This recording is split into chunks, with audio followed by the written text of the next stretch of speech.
Jumpa lagi para sahabatku terkasih dimanapun berada. Semoga kita semua dalam keadaan baik dan sehat. Para sahabatku terkasih, sesi ini saya mengajak kita untuk melihat dua keunikan perayaan dalam gereja Katolik. Para sahabatku terkasih, bicara tentang perayaan yang dimaksudkan di sini adalah perayaan Ekaristi atau Misa Kudus. Nah, selain Ekaristi di gereja juga kita lihat ada ibadat tanpa imam pada hari Minggu. Para sahabatku terkasih, orang Katolik tentu sudah sangat familiar dengan istilah Misa Kudus atau perayaan Ekaristi. Seandainya ada umat Katolik yang merasa baru dengan istilah Misa Kudus atau Ekaristi ini, maka patut dipertanyakan. Seperti apa kehadirannya di gereja? Jangan pula nanti hanya hadir pada perayaan Natal dan Paskah, maka orang istilah dengan napas. Nah, orang Katolik sudah sangat familiar dengan istilah ini.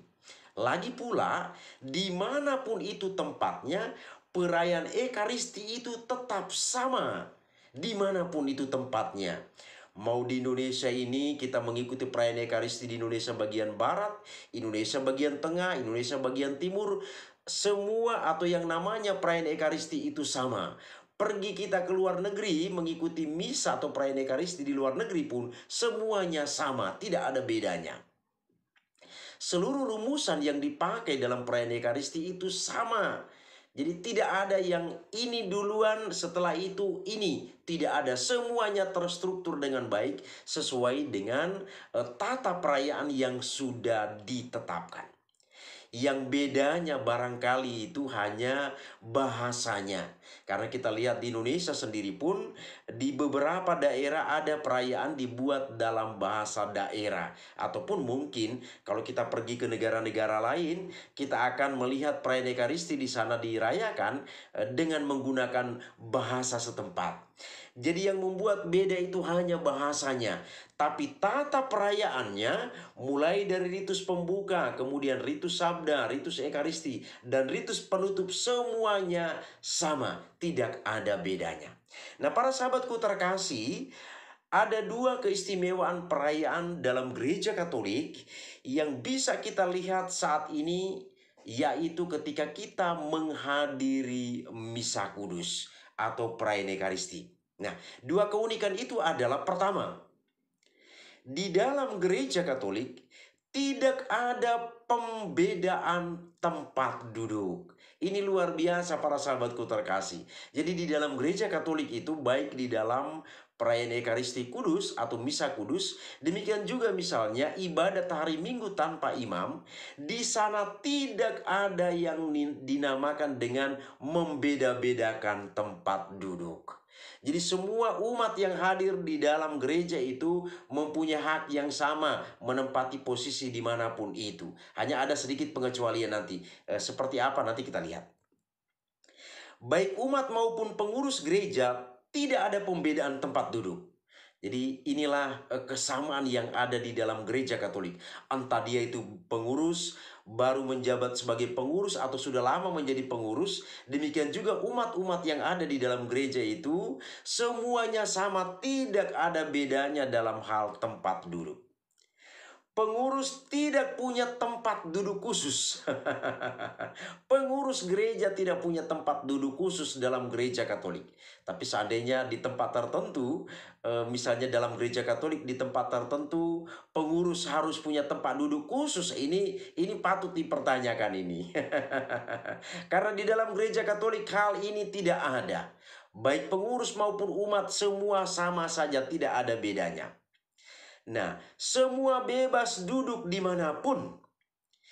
Dan di sini yang khusus itu adalah yang punya tempat duduk khusus di sini hanyalah para petugas yang bertugas dalam perayaan itu.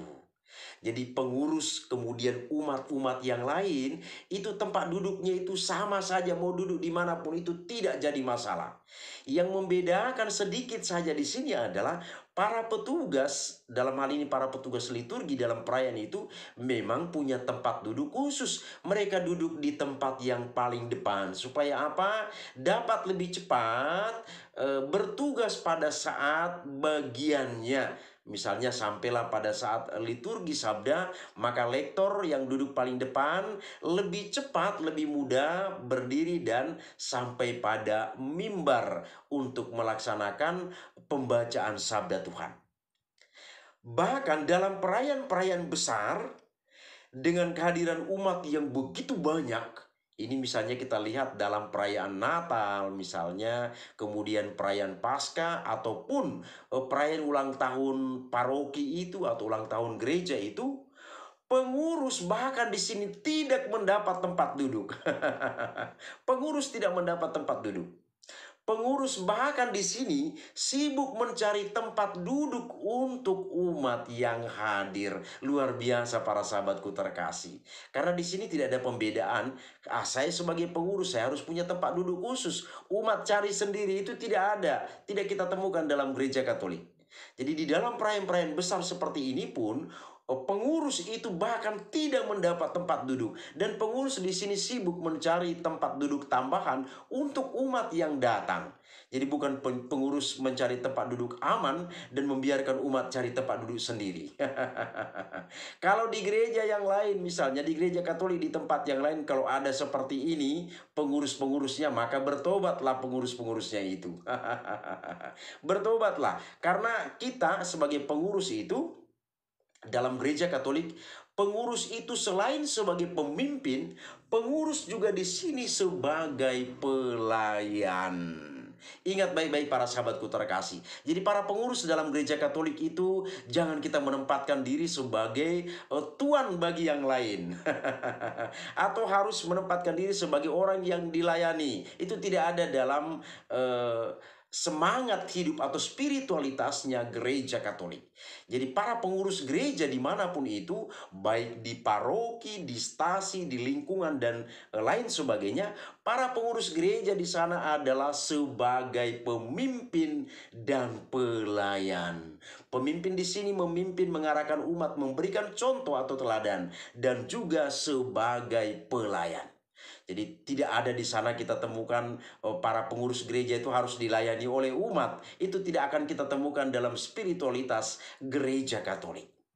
Para sahabatku terkasih, ini juga sekaligus menjadi pesan moral bagi kita. Pesan moral bagi kita bahwa ya pengurus gereja Katolik dimanapun itu memang sekali lagi tidak memiliki tempat duduk istimewa. Tidak mendapat tempat duduk istimewa. Bahkan seperti kami katakan tadi, ketika perayaan-perayaan besar dirayakan di sana, pengurus bahkan tidak mendapat tempat duduk. Jadi ini sekaligus pesan moral bagi kita sebagai para pengurus gereja, baik di paroki, di stasi, lingkungan, dan lain sebagainya. Kita hadir di sini bukan sebagai orang yang harus dihormati dan dilayani, tetapi kita hadir di sana sebagai pemimpin dan juga sebagai pelayan. Ingat spiritualitas Yesus. Aku datang bukan untuk dilayani, melainkan untuk melayani. Pernyataan Yesus inilah yang diangkat dan dihidupi oleh gereja Katolik. Jadi kalau di tempat kita masing-masing seandainya ada pengurus gereja yang bersikap demikian, tolong ditegur. Tolong ditegur, karena itu tidak ada kita temukan dalam spiritualitas gereja Katolik. Itu hal yang pertama. Hal yang kedua, mau berapapun orang di dalam perayaan itu, tidak ada pengaruhnya. Jadi pertama tadi tidak ada pembedaan tempat duduk. Yang kedua, mau berapapun orang di dalam perayaan itu tidak ada pengaruhnya. Artinya apa para sahabatku terkasih? Jumlah umat di dalam perayaan itu tidak mempengaruhi suasana. Jadi mau umat itu hanya 10, 20 orang, 50 orang, 100 orang, 1000 orang, 2000 orang, 5000 orang, dan lain sebagainya, tidak mempengaruhi situasi perayaan itu. Jadi di sini mau berapapun orang itu tidak pengaruh. Semuanya tetap tenang dan hening. Inilah keistimewaan atau keunikan yang kedua yang kita temukan dalam gereja Katolik, teristimewa di dalam perayaan-perayaannya. Bahkan saya pernah istilahkan situasi ini dengan jarum jatuh pun kedengaran. Jarum jatuh pun kedengaran. Karena apa? Semua umat yang hadir di sana sudah tahu apa yang harus dilakukan. Kalau kita sudah masuk ke dalam gereja, kita harus menciptakan suasana hening, suasana tenang untuk bertemu dengan Tuhan di dalam perayaan itu. Jadi semua umat Katolik yang hadir ke gereja, semua sudah tahu. Jadi tidak ada yang membuat kesibukannya masing-masing yang akhirnya menciptakan sebuah kegaduhan di dalam perayaan itu. Jadi umat Katolik yang hadir, berapapun banyak yang hadir di dalam gereja itu, semua sudah memahami situasi bahwa kita harus menciptakan keheningan, ketenangan di dalam perayaan itu. Bahkan saya pernah istilahkan, jarum jatuh pun kedengaran. Jadi tidak ada yang namanya ngobrol-ngobrol di dalam gereja. Tidak ada itu kita temukan. Jadi umat Katolik yang hadir di dalam gereja itu mau ikut misa atau ibadah tanpa imam, tidak ada yang ngobrol-ngobrol lagi. Asal masuk ke dalam gereja, membuat tanda salib, lalu mengambil tempat duduk, langsung mengkondisikan dirinya untuk mengikuti perayaan itu. Semua umat memberikan perhatian pada perayaan tersebut. Karena apa? Umat sudah tahu ritus-ritus yang ada di dalam perayaan itu. Jadi umat langsung mengkondisikan situasi, menciptakan situasi untuk dirinya supaya dia dengan tenang mengikuti perayaan itu.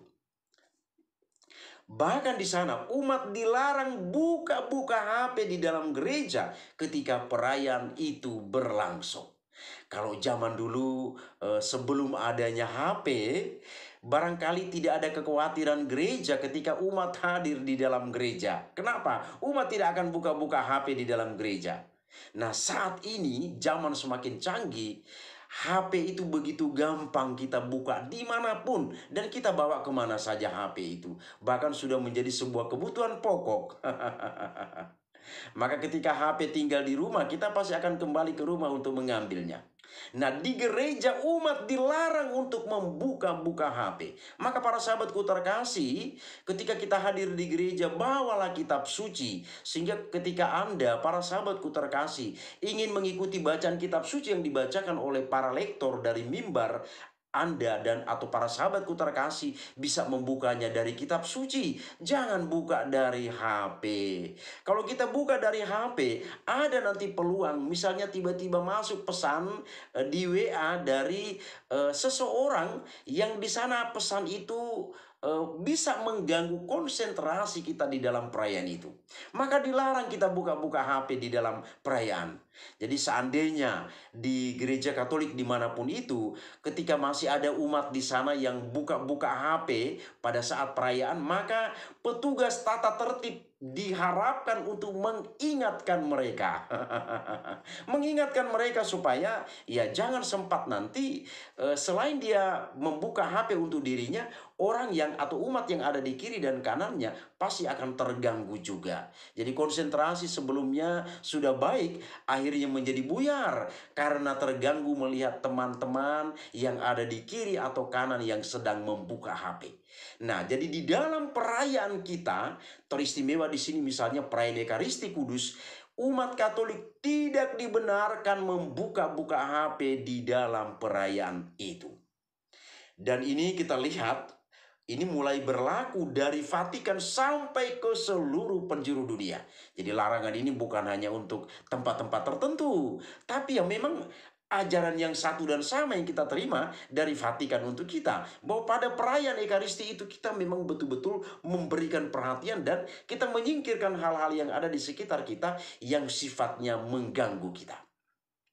Para sahabatku terkasih, hal ini bisa terjadi karena, kenapa di dalam perayaan itu dikatakan tadi jarum jatuh pun kedengaran. Nah, kenapa ini bisa terjadi? Gereja Katolik itu berada di dalam satu kesatuan ajaran iman. Maka tadi saya katakan mulai dari Vatikan sampai ke seluruh penjuru dunia, ajarannya tetap satu dan sama. Tidak akan ada perbedaan yang kita temukan. Kemudian, dengan itu tidak akan kita temukan perbedaan antara gereja Katolik di tempat ini, gereja Katolik yang ada di tempat yang di sana, atau gereja Katolik yang ada di negara lain. Tidak akan kita temukan perbedaan di sana. Karena apa? Sekali lagi, gereja Katolik tetap berada dalam satu kesatuan ajaran iman. Maka tadi di antara saya katakan, sebagai umat beriman Katolik, mau ada di Indonesia, kemudian di luar negeri, di tempat-tempat yang lain, ketika kita hadir di gereja mengikuti perayaan, teristimewa di sini yang kita bahas adalah perayaan Ekaristi. Semua umat itu sudah tahu bahwa ketika kita masuk, kita harus menenangkan diri, menyiapkan diri untuk perayaan agung itu. Jadi semua umat Katolik sudah tahu dan paham tentang ini. Hanya tinggal saja kita saling mengingatkan supaya kita lebih memberikan perhatian penuh lagi akan perayaan Ekaristi ketika kita hadir di gereja merayakannya. Demikian para sahabatku terkasih, dua keunikan perayaan dalam gereja Katolik.